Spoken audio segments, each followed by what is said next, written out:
दोस्तों, बच्चों को हर एक फैमिली की रौनक माना जाता है। इस रौनक का इंतज़ार माता पिता के साथ साथ दादा दादी और नाना नानी को भी होता है, पर कभी कभी ये इंतज़ार ख़त्म ही नहीं होता। इनफर्टिलिटी के केसेस में 50% तक मेल फैक्टर को कारण माना जाता है, क्योंकि शायद हर आदमी, हर पुरुष अपने आप को विकी डोनर का हीरो समझता है, पर रियलिटी में ये सच नहीं है। आज के इस एपिसोड में हम चर्चा करने वाले हैं उस मेल फैक्टर की जिसे 50% तक इनफर्टिलिटी का कारण माना जाता है। और इसी चर्चा को आगे बढ़ाने के लिए हमारे बीच मौजूद हैं फेमस ऑब्स्टेट्रिशियन और infertility specialist doctor Nandita P Palshetkar ji. एक नाम जो फर्टिलिटी के क्षेत्र में बहुत अहम है वो है नंदिता पालशेतकर। आईवीएफ जैसे कॉम्प्लिकेटेड प्रोसीजर को आम लोगों तक पहुंचाने में इनका बहुत ही महत्वपूर्ण योगदान रहा है। आईवीएफ, आईयूआई, एक्सी, एमसी, जीआईएफटी स्पेशलिस्ट नंदिता पालशेतकर के कारण अब तक हजारों निसंतान दंपत्ति संतान सुख प्राप्त कर चुके हैं। पिछले 2 दशकों से इन्होंने गायनेकोलॉजी और फर्टिलिटी के क्षेत्र में नई संभावनाओं का विकास किया है, जिसके कारण इन्हें अनेक पुरस्कारों और सम्मानों से नवाजा गया है। आईवीएफ ब्लूम लीलावती, हरकिशन दास, डीवाई पाटिल और 40 ग्रुप जैसे हॉस्पिटल्स में कार्यरत नंदिता पालशेतकर इस क्षेत्र में निरंतर सक्रिय हैं। तो चलिए स्वागत करते हैं डॉक्टर नंदिता का, जो आज हमारे साथ हमारे स्टूडियो में मौजूद हैं। Welcome doctor Nandita. Thank you. Infertility के बारे में हम चर्चा करते आए हैं, किस वजह से होती है, क्यों होती है, बट अक्सर हमारी सोसाइटी में इनफर्टिलिटी को सिर्फ एक स्त्री से जोड़ा गया है। उसके कारण क्या हैं, क्यों होते हैं, पुरुष कितने इन्वॉल्व हैं, ये बात तो हम कर ही नहीं पाते। तो आपसे जानना चाहूँगी कि इनफर्टिलिटी में एक मेल का कितना योगदान है। अंकिता, हम जानते हैं कि सदियों से ये बच्चा होने का जो प्रोसेस है वो एक नेचुरल प्रोसेस है और वो 2 लोगों का एक मिलन होता है। जी। तो नेचुरली अगर उसमें कोई प्रॉब्लम हो तो दोनों रिस्पॉन्सिबल होते हैं। तो हाफ द टाइम लड़की का दोष होता है और 50% ऑफ द टाइम पुरुष की वजह से भी ये इनफर्टिलिटी हो सकती है। लेकिन अपने भारत में तो आपको मालूम है हर एक पुरुष खुद को समझता नहीं कि मेरे वजह से ये बच्चा नहीं हो रहा है जी। तो ये बहुत ज़रूरी है हमें उन्हें समझाना, स्पेशली जो मदर इन लॉ लेके आती हैं, सास बहू को लेके आती है कि बच्चा नहीं हो रहा है डॉक्टर, इन्हें प्लीज़ देख लो।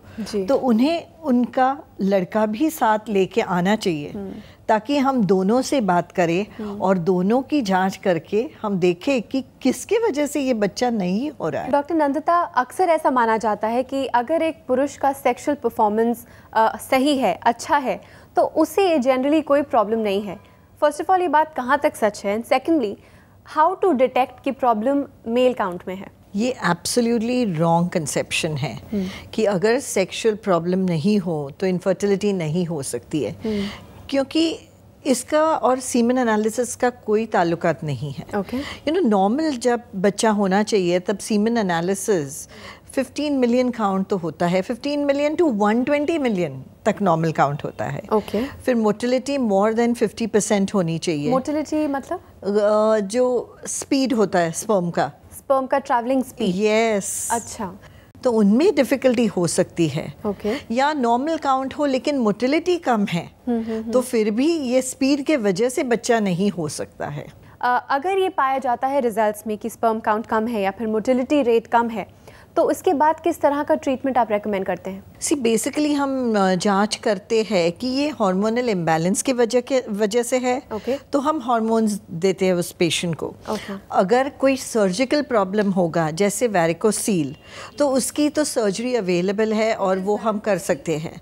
50% लोगों में डेफिनेटली फ़ायदा हो जाता है, 50% में ये फ़ायदा नहीं होता, तो फिर हम दवाइयाँ देते हैं। ये हार्मोन्स है, एंटीऑक्सीडेंट्स है, काफ़ी कुछ दवाइयाँ हैं जो हम देते हैं। तो 3 महीने से 6 महीने तक ये गोलियाँ खा के देख सकते हो। अगर कोई फ़र्क नहीं पड़ा तो फिर ART मतलब असिस्टेड रिप्रोडक्टिव टेक्नोलॉजी मतलब स्पेशलिस्ट जो है इनफर्टिलिटी के, उनके पास जाने की ज़रूरत है। द फ़नी पार्ट इज़ कि पहले के ज़माने में ये सारी टेक्नोलॉजीज़ या ये टर्मिनोलॉजीज़ भी सुनने में नहीं आती थी कि भाई स्पर्म काउंट लो है या मोटिलिटी कम है, पर आजकल ये बहुत रैम्पेंट है, काफ़ी बार ये सुनाई देता है। तो इसका क्या कारण है? पहले ज़माने में हमने कभी नहीं सुना, पर आजकल काफ़ी सुनते हैं। What's the reason? I think 2 कारण हैं। पहला तो पहले ज़माने में पुरुष आगे ही नहीं आते थे, दूसरी शादी कर देते थे जी, एक बच्चा नहीं होता। तो आजकल लड़कियां अपने हस्बैंड को साथ लेके आती है, तो वो डायग्नोसिस हो जाता है। सीमेन एनालिसिस करने पे पता चलता है कि बाबा मेल फैक्टर इनफर्टिलिटी है। दूसरी चीज़ है स्ट्रेस जी, यू नो जो स्ट्रेस बढ़ रहा है लाइफ में, जॉब्स, करियर्स, फाइनेंशियल रिसेशन जो है उसके वजह से।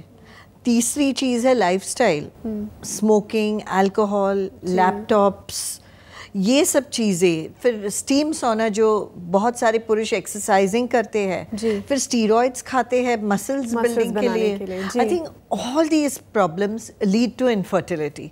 तो ये सब कम करना, मॉडरेशन में करनी, कोई भी चीज़ मॉडरेशन में करनी चाहिए। मैम, हमारे बहुत सारे व्यूअर्स हैं जो कॉन्स्टेंटली हमारे एपिसोड्स देखते हैं और ऐसे कई सवाल हैं उनके जो वो आप तक पहुंचाना चाहते हैं।